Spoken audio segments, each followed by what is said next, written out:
আসসালামু আলাইকুম এভরিওয়ান। আমি এই মুহূর্তে এমন একটি জায়গায় অবস্থান করছি। আসলে আমার ওইদিকে রয়েছে হবিগঞ্জ জেলা এবং আমার পিছনে রয়েছে মৌলভীবাজার জেলা। আপনারা দেখতে পারবেন এই যে ব্রিজ রয়েছে, এই যে ব্রিজটা রয়েছে,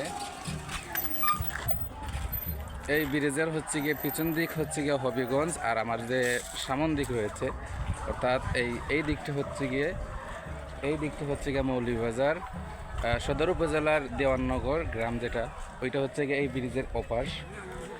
আর হচ্ছে গিয়ে সামনে আমার এই দিকটা হচ্ছে গিয়ে হবিগঞ্জ জেলার নবীগঞ্জ উপজেলার ধর্মনগর গ্রামটি রয়েছে। এপাশ মৌলভীবাজার আর এপাশ হচ্ছে গিয়ে হবিগঞ্জ, দুটার মধ্যখানে বর্তমানে আমি রয়েছি। ধন্যবাদ।